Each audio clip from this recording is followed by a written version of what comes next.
Hi Titans, this is Mr. Cier here, and I'm going to show you a project in SketchUp. So we're going to go to our SketchUp icon right here. It's going to ask you to choose a template probably, so you're just going to choose the top template and press start again. It doesn't matter what person you have, it is important that you don't kill your person, so keep them there, don't get rid of them. I'm going to start by making a rectangle. All right, so using the square tool over here is the way we're going to start this project. And if you remember, we have to click and release so that it keeps an open square. If you have something like this, when you let go, it's already too late. We're going to click once, release the mouse button, and just drag the circle out without the mouse button down. That's going to allow us to type in dimensions.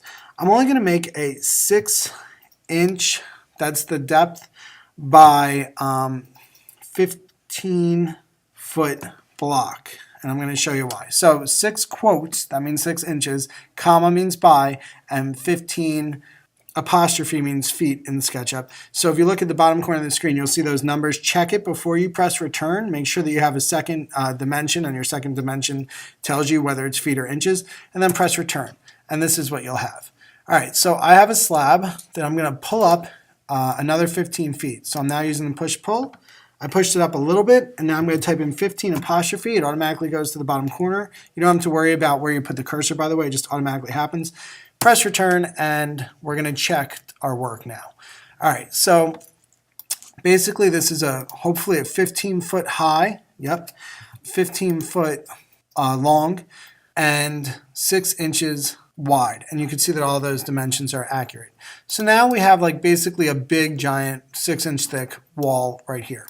But basically you're going to start drawing the side view of whatever your robot's going to look like using these shape tools, and more so this pencil tool and this arc tool that you want on the 2-point arc. But what I want you to do is not use things like Wally or R2 or Optimus. I want you to come up with your own robot design. And some of you are like, well, how am I going to do that? I don't design robots. I'm not creative.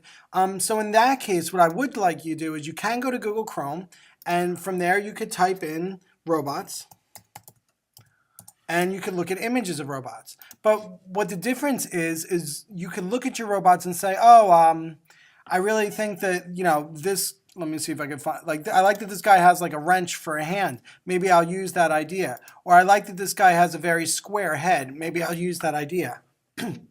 Or that he has a dial here. I can put a dial on my robot. Okay, what I don't want you to do is try and create R2-D2. Somebody already created him, so we're going to give that guy credit and leave it alone. I don't want you to create Wally or Bender. But what I would like is for you to maybe look at the different ideas here and see which ideas you can borrow from each of these if you're having creativity problems. Maybe you want, you like something the shape of this person's leg, and also maybe you like the fact that this person's eyebrows are connected to their eye here, or that this robot has wheels instead of feet. Those are things, and by the way, most of these robots that came up are humanoid, which I'll discuss a little bit more later, but you can have robots of any shape, okay? So or of any, an animal. If you want a spider bot, that's fine with me. That'll be pretty creative. So those are things that you should think about before you start designing the shapes of your robot. All right, but please do stay away from copying all of any of these specific characters that I've already named. Here's an example of a robot dog, by the way. Not that you should copy it, but maybe yours will have wheels, and maybe it'll include a shaped head like this or something like that. Here's a bunny one. All right, so let's go back to our SketchUp project. All right, so I'm going to start by drawing the head of a robot.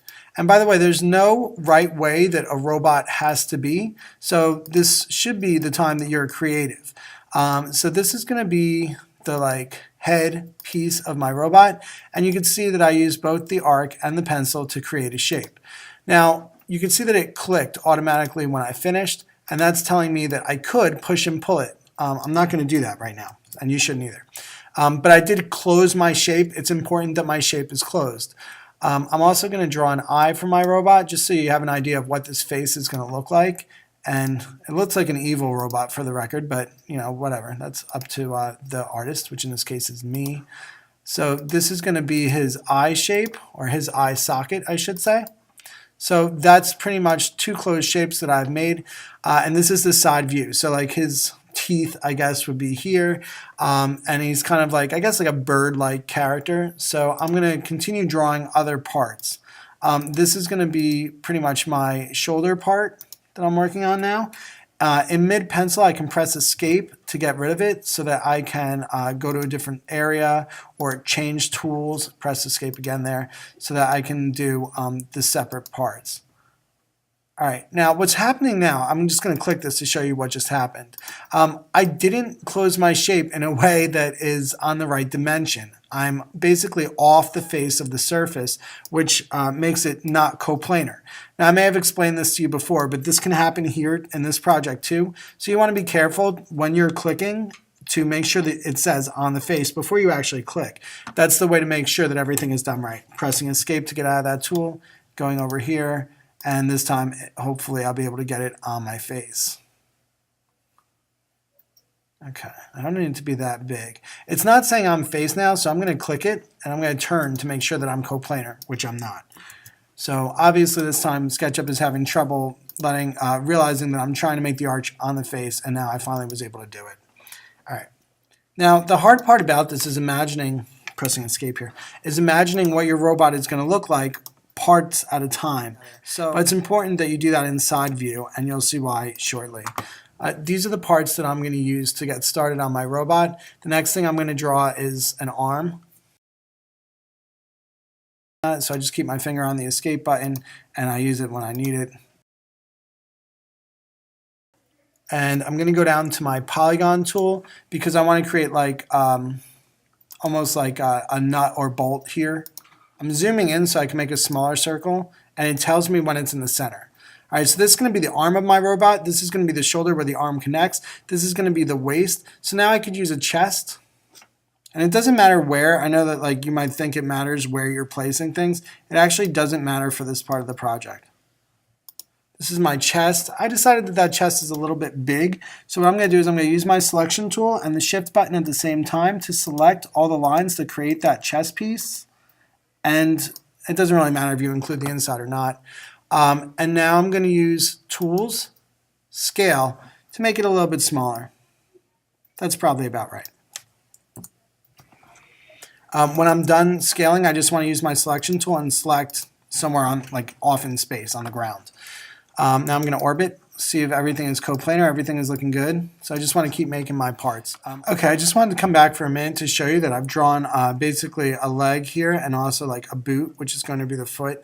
But I noticed that while I was working, although I used the arches and I thought I did a good job, I didn't check often enough. So I could see that one of my areas, if I orbit, is off. So I want to show you how to fix that without having to redraw the boot. We're just going to take our eraser tool, erase that, and now we can go back to doing what we were doing and trying to get our arch tool to fit correctly. The arc tool does seem to like occasionally miss, so that's something that you should definitely check. Like to make it easier on yourself, just every time you do it, check to make sure that you're on the actual surface, which you can see again, I'm not. So you might have to be careful about orbiting that and make sure that you do that correctly. I also noticed that this line apparently came off too, so now I got to do that, and I'm going to orbit again and look around real good to make sure that I didn't miss anything else. Everything else looks pretty good. So one more thing came up. Here I decided that I didn't like the way the boot was, so I'm going to bring it down a little bit here, and I'm going to go like this. So now I have this excess area that I don't need. Again, using the eraser tool, I just erase it. By the way, when I was going to show the next part, I was noticing that when I push-pull here, because I wanted to show a different part, some of my things didn't become two-dimensional.